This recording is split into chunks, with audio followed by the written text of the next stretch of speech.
Well, hello everybody. Dr. Carmen Bryant, Car Chronicles. How you doing? You ready? Let's do this. So when you are dealing with narcissists, I want you to remember this. There's a lot of things I want you to remember, but I want you to remember this.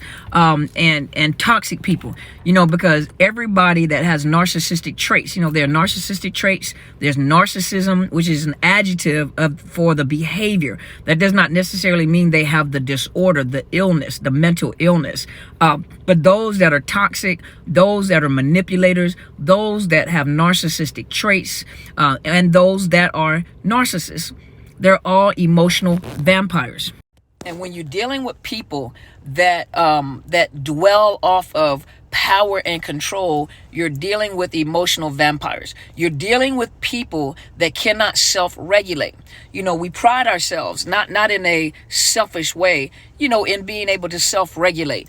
Calm yourself down. Use some strategies to calm yourself from keeping you from popping somebody in the mouth while they're talking. Use that self-control and you self-talk, and when you're sad, you go find something to make you happy, affirmations. You do things. You know how to self-regulate, to make yourself happy. Let me go for a walk. Let me get my energy up. Let me get, those people that just got all that energy, that are just happy. You can feel that energy because they're happy-go-lucky people. Okay, well, think about this.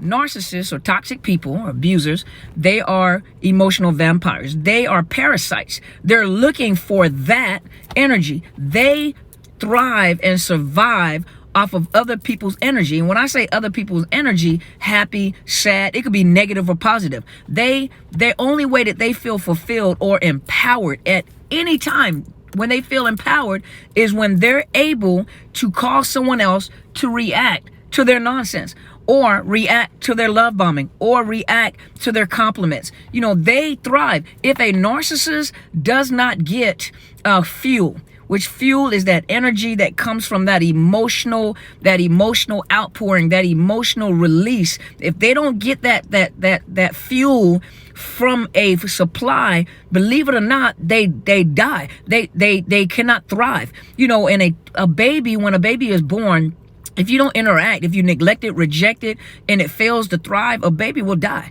And so the same thing with a narcissist. If all fuel is cut off, a narcissist becomes suicidal. A narcissist will die. They don't mind cutting their own life off in order to get that fuel. That's how important it is. And so you have to remember that these are emotional vampires and they thrive off of emotions, positive or negative. So you have to respond and not react. Now you need to pay attention to what you release.